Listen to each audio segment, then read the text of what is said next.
Forced labor takes different forms, including debt bondage, trafficking, and other forms of modern slavery.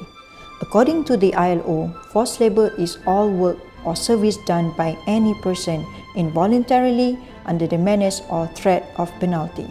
Authorities, businesses, and the public could use these indicators to serve as signs or alerts of possible forced labor.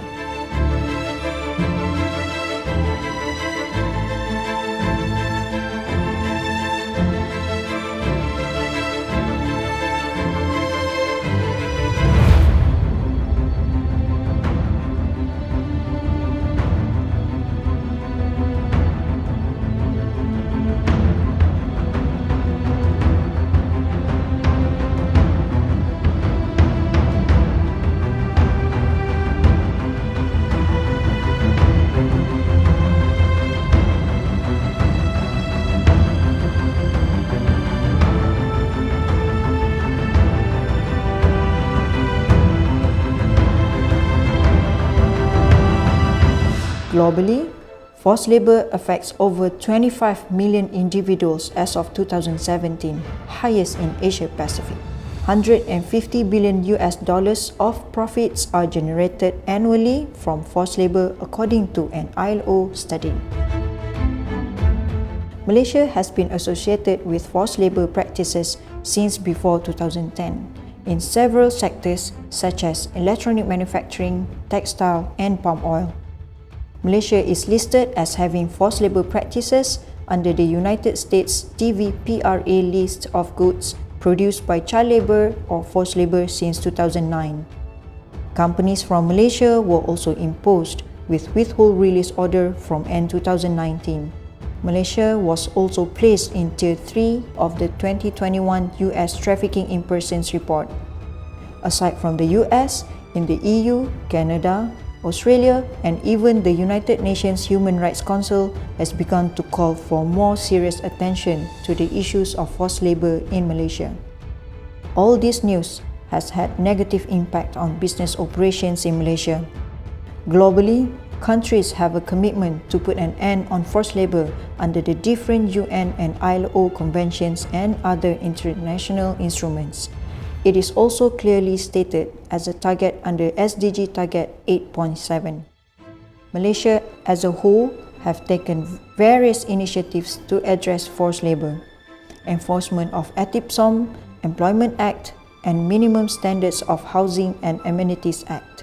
Working for Workers mobile app, awareness campaigns. As employers, it is our duty to ensure that workers are treated fairly and with dignity, because we know not only forced labor create unfair competition and ultimately affect the bottom line, but it represents a huge potential reputation risk for businesses, particularly when global supply chains have reached unprecedented levels of complexity.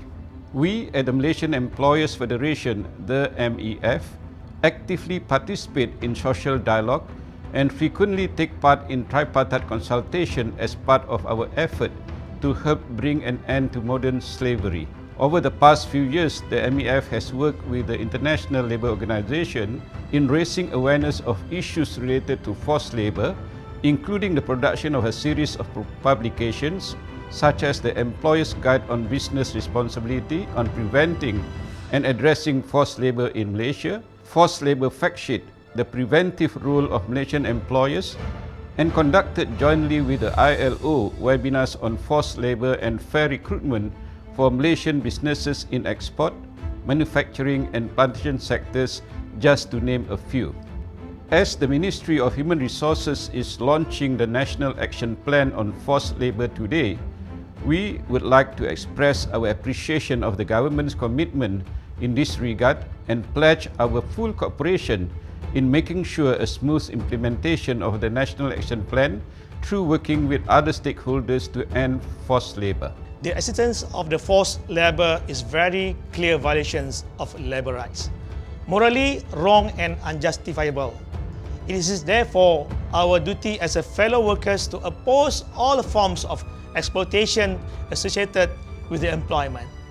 The words of the International Trade Union Confederations, I2C, If labor rights are undermined in one part of the world, this can impact on labor standards of workers everywhere. Fighting forced labor is therefore fundamental to protecting and improving working conditions for all. Given the severity of the issue, the ending of the slavery is still not in sight, and there is much more that we must do to eradicate forced labor. Here in Malaysia, the Malaysian Trade Union Congress, MTUC, is involved in organizing workers regardless of nationalities, social dialogue, and direct assistance. We are also part of the tripartite corporations and work closely with the government as well as with the Malaysian Employees Federations in addressing forced labor. Today, we are pleased that our collective effort has been borne fruit, as the Ministry of the Human Resources is launching the very first National Action Plan on forced labor. We would like to congratulate the MOHR for its strong commitment to fighting against forced labor and are looking forward to working even more closely with all the stakeholders in ensuring the success of the National Action Plan. For the government, the issue of forced labor is inherently linked to trafficking in persons and modern-day slavery. In Malaysia, specifically forced labor is prevalent among labor-intensive sectors, particularly those that involve migrant workers. The past couple of years has been difficult for the country. We were faced with back-to-back allegations on forced labor amounted to export sanctions at the worst time in the history of the country, the unprecedented COVID-19 pandemic. Ultimately, this is a wake-up call for industries and employers, as well as the government. But we should not be disheartened. In every crisis, there lies opportunities. As such, this National Action Plan on forced labor, covering the period from 2021 until 2025, is developed through many rounds of consultations and engagements, including via online platform.